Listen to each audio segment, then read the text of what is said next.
नमस्कार दोस्तों, अभिज्ञान क्लासेस में मैं एक बार फिर आप सभी का हार्दिक स्वागत करती हूँ। तो आज हम कृष्ण काव्य से संबंधित प्रश्नों का रिवीजन करना प्रारंभ कर रहे हैं। तो चलिए बिना किसी देरी के प्रारंभ करते हैं। प्रश्न नंबर 557, सुदामा चरित ये किसकी रचना है? तो सुदामा चरित ये नरोत्तम दास की रचना है। ऑप्शन नंबर सी आपका यहाँ सही हो जाता है। चलिए व्याख्या देख लेते हैं। सुदामा चरित ये नरोत्तम दास की रचना है। यह ब्रज भाषा में रचित एक खंड काव्य है। कई बार पूछ लिया जाता है रचना के विषय में कि ये प्रबंध काव्य है या खंड काव्य है, तो ये ध्यान रखना है आपको। चलिए आगे देखते हैं। सुदामा चरित के संबंध में शुक्ल जी ने कहा है कि यद्यपि यह छोटा है पर इनकी रचना बहुत ही सरस और हृदयग्राहिणी है और कविता और कवि के भावुकता का परिचय देती है। भाषा भी बहुत परिमार्जित और व्यवस्थित है। नरोत्तम दास जी के द्वारा रचित अन्य ग्रंथ इस प्रकार हैं: ध्रुव चरित, नाम संकीर्तन, विचारमाला इत्यादि। वहीं सुदामा चरित नंददास जी की भी रचना रही है। चलिए नेक्स्ट प्रश्न देख लेते हैं। क्षमा कीजिए। निम्नांकित में से अष्टछाप के कवि कौन नहीं रहे हैं? तो इसमें रैदास ये अष्टछाप के अंतर्गत नहीं आते हैं। ऑप्शन नंबर सी आपका यहाँ सही हो जाता है। जबकि सूरदास, नंददास, कुंभनदास ये सभी अष्टछाप के कवियों के अंतर्गत आते हैं। चलिए व्याख्या देख लेते हैं। रैदास अष्टछाप के कवि नहीं है। रैदास भक्ति काल के अंतर्गत ज्ञानाश्रयी शाखा के संत कवि रहे हैं। गोस्वामी विठलनाथ ने 1565 ईस्वी में 4 वल्लभाचार्य और 4 अपने शिष्यों को मिलाकर के अष्टछाप की स्थापना की। अष्टछाप की स्थापना कब की? 1565 में की। ये प्रश्न बहुत बार पूछा जाता है। वहीं विठलनाथ ये वल्लभाचार्य के पुत्र रहे हैं। चलिए आगे की व्याख्या देख लेते हैं। वल्लभाचार्य के कुल 84 तथा विठलनाथ के 52 शिष्य थे। अष्टछाप के प्रमुख कवि कुंभनदास, सूरदास, परमानंद दास, कृष्णदास, गोविंद स्वामी, छीत स्वामी, चतुर्भुज दास और नंददास हैं। कुंभनदास प्रथम अष्टछापी कवि थे और ये जाति के क्षत्रिय थे। चलिए आगे देख लेते हैं। विठलनाथ ने सूरदास को पुष्टि मार्ग का जहाज कहा था। परमानंद ने परमानंद सागर, दानलीला और ध्रुव चरित जैसे ग्रंथों की रचना की तथा नंददास को जड़िया कहा जाता है।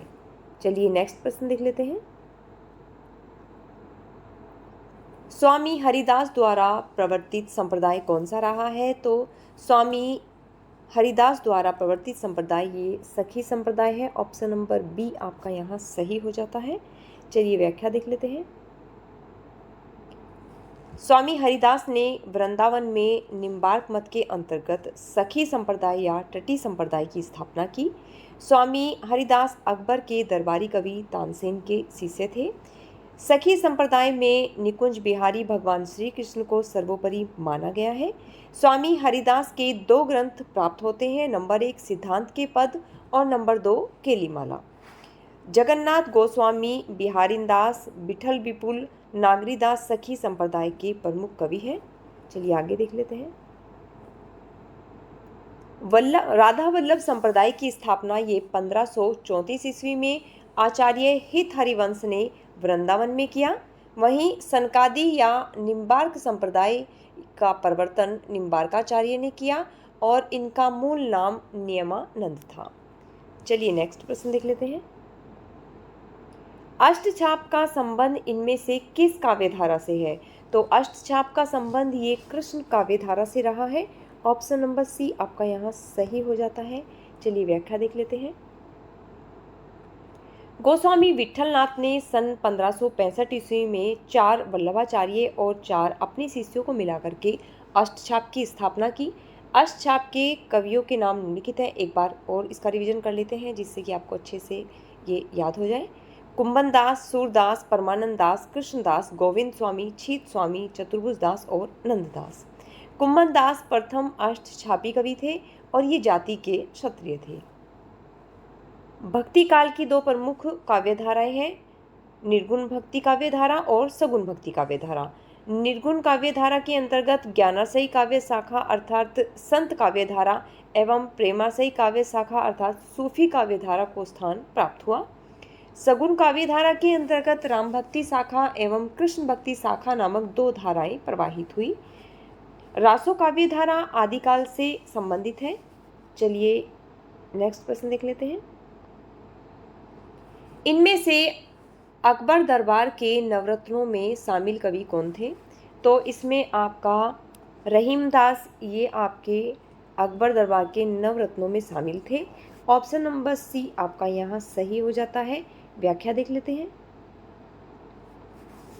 रहीमदास का मूल नाम ये अब्दुल रहीम खानखाना था।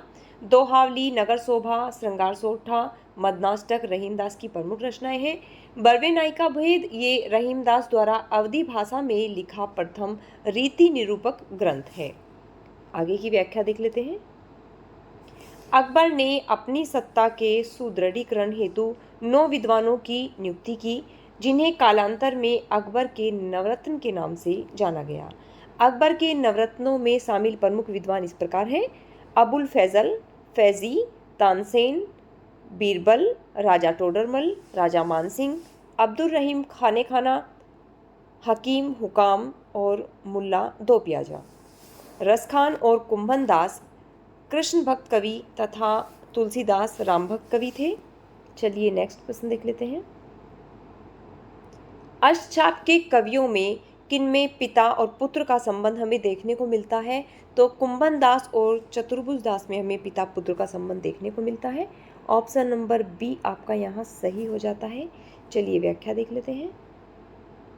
अष्टछाप के कवियों कुंभन दास, चतुर्भुज दास में पिता पुत्र का संबंध है। अष्टछाप की स्थापना वल्लभाचार्य के पुत्र विट्ठलनाथ ने किया। विट्ठलनाथ ने श्रीनाथ मंदिर में 8 प्रहर भगवान की भक्ति के गुणगान हेतु सन 1565 में अष्टछाप की स्थापना की। इसमें 4 वल्लभाचार्य के शिष्य थे, जिनमें कुंभन दास, सूरदास, परमानंद दास, कृष्णदास और 4 विट्ठलनाथ के शिष्य थे, जिसमें गोविंद स्वामी, छीत स्वामी, चतुर्भुज दास और नंददास प्रमुख थे। चलिए नेक्स्ट प्रश्न देख लेते हैं। सूरसागर में वर्णित राधा कृष्ण की लीलाओं की अनुरूपता है। ये भागवत के 12 स्कंद से है। ऑप्शन नंबर ए आपका यहाँ सही हो जाता है। व्याख्या देख लेते हैं। सूरसागर में वर्णित राधा कृष्ण की लीलाओं की अनुरूपता भागवत के 12 स्कंद से है। सूरसागर ब्रजभाषा में महाकवि सूरदास कृत कीर्तन पदों का सुंदर संकलन है। सूरसागर के 2 रूप मिलते हैं, संग्रहात्मक और संस्कृत भागवत के अनुसार 12 स्कंधात्मक। सूरसागर को विभिन्न विद्वानों ने सर्वसम्मति से गेय मुक्तक काव्य कहा है। सूरदास द्वारा रचित 25 ग्रंथ बताया जाता है, जिसमें 3 ही उपलब्ध हैं, जो इस प्रकार हैं: सूरसागर, सुरसारावली और साहित्य लहरी। चलिए नेक्स्ट प्रश्न देख लेते हैं। नंददास के व्यक्तित्व एवं कृतित्व के संबंध में कौन सा कथन सही नहीं है, अर्थात हमें असत्य कथन देखना है। तो अष्टछाप के कवियों में वे ही सर्वाधिक प्रसिद्ध हुए, यह असत्य कथन है और यही हमारा सही उत्तर हो जाता है। ऑप्शन नंबर बी यहाँ आपका सही हो जाता है। चलिए व्याख्या देख लेते हैं। नंददास ब्रजभाषा के कवि थे। वे वल्लभ संप्रदाय के अष्टछाप कवियों में एक प्रमुख कवि थे तथा गोस्वामी विट्ठलनाथ के शिष्य थे। नंददास की सर्वोत्कृष्ट रचनाएं इस प्रकार हैं: रास पंचाध्यायी, रूपमंजरी, रसमंजरी, भंवर गीत, गोवर्धन लीला, रुक्मिणी मंगल, सुदामा चरित आदि। रसमंजरी नायक नायिका भेद पर आधारित है, जबकि रूपमंजरी ये लघु आख्यानक काव्य है।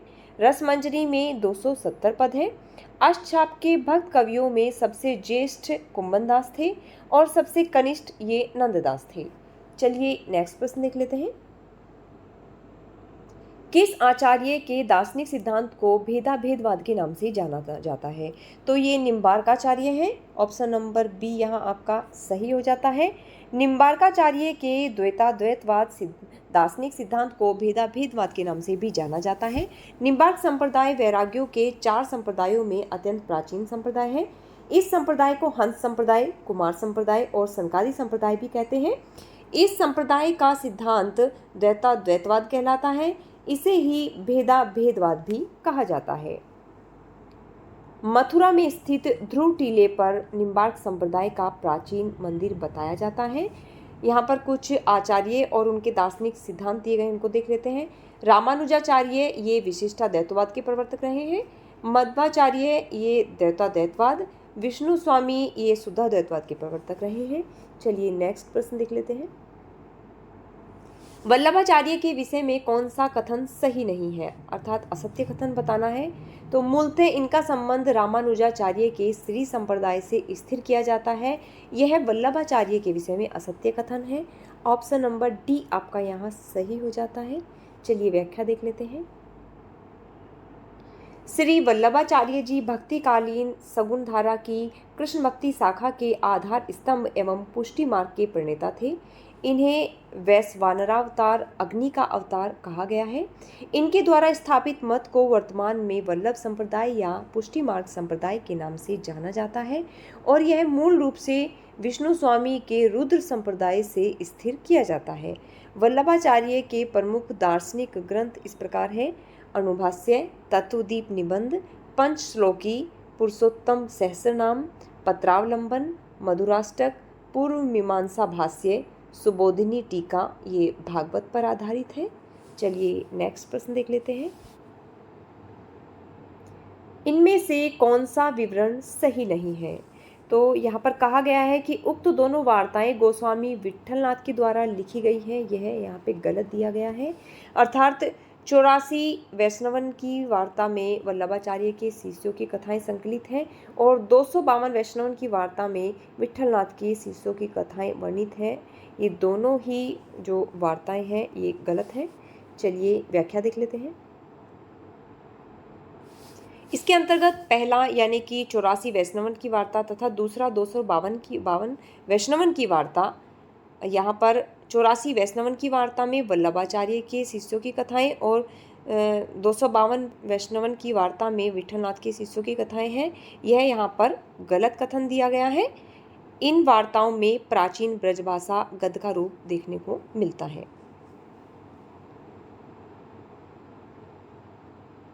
जबकि ये दोनों ही वार्ताएं किसके द्वारा हैं? ये गोकुलनाथ जी की हैं। चलिए नेक्स्ट प्रश्न देख लेते हैं। भक्तिकालीन कृष्ण काव्यधारा के संबंध में कौन सा कथन सही नहीं है, अर्थात असत्य कथन देखना है। इसकी एक सामान्य प्रकृति यह है कि यह अधिकतर प्रबंध रूप में रचा गया है, तो यह कथन असत्य है और यही हमारा उत्तर सही हो जाता है। ऑप्शन नंबर ए यहाँ आपका सही है। चलिए व्याख्या देख लेते हैं। कृष्ण भक्ति काव्य की प्रमुख विशेषताएं देख लेते हैं। इसके अंतर्गत हमें अवतारवाद की भावना, राधा कृष्ण की लीलाओं का वर्णन, वात्सल्य एवं श्रृंगार रस का वर्णन, प्रकृति चित्रण, संगीतात्मकता, ब्रजभाषा की प्रमुखता देखने को मिलती है। चलिए नेक्स्ट प्रश्न देख लेते हैं। इनमें से कौन सा कवि ज्ञान मार्गी विचारधारा से संबंध नहीं माना जाता है? तो ध्रुवदास ये ज्ञान मार्गी विचारधारा से संबंधित नहीं रहे हैं। ऑप्शन नंबर बी आपका यहाँ सही हो जाता है। चलिए व्याख्या देख लेते हैं। ध्रुवदास जी ये राधा वल्लभ संप्रदाय के भक्त कवियों में प्रमुख हैं, जबकि जंबनाथ, मलुकदास और सुंदरदास ये सभी ज्ञान मार्गी शाखा के प्रमुख कवि रहे हैं। आइए कुछ महत्वपूर्ण बिंदु देख लेते हैं। मलुकदास इनकी प्रमुख रचनाएं 12 खड़ी, रत्न खान और ज्ञानबोध है। वहीं सुंदरदास की प्रमुख रचना ज्ञान समुद्र और सुंदर विलास है। जंबनाथ इन्होंने विष्णुई संप्रदाय के ये प्रवर्तक रहे हैं। चलिए नेक्स्ट प्रश्न देख लेते हैं। राधा वल्लभ नामक वैष्णव भक्ति संप्रदाय के प्रवर्तक कौन रहे हैं? तो ये हित हरिवंश रहे हैं। ऑप्शन नंबर बी आपका यहाँ सही हो जाता है। व्याख्या देख लेते हैं। राधा वल्लभ संप्रदाय के प्रवर्तक गोस्वामी हित हरिवंश हैं। इनका जन्म विक्रम संवत 1559 तथा निधन संवत 1609 में हुआ। स्फुट पदावली तथा हित 84 ये ब्रजभाषा में है। इनकी प्रमुख रचनाएं हैं। आइए कुछ महत्वपूर्ण संप्रदाय और उनके प्रवर्तक देख लेते हैं। वल्लभ संप्रदाय के प्रवर्तक वल्लभाचार्य, राधा वल्लभ संप्रदाय के प्रवर्तक हित हरिवंश, सखी संप्रदाय के प्रवर्तक स्वामी हरिदास और गौड़ीय संप्रदाय के प्रवर्तक ये चैतन्य महाप्रभु रहे हैं।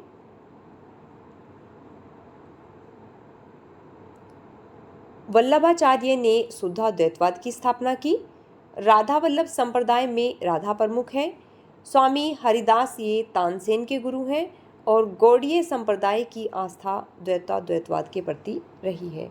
तो चलिए दोस्तों, आज का ये लेक्चर यहीं समाप्त करते हैं और अगर आपको ये प्रयास अच्छा लग रहा है तो प्लीज़ इसे लाइक, शेयर और सब्सक्राइब कीजिएगा।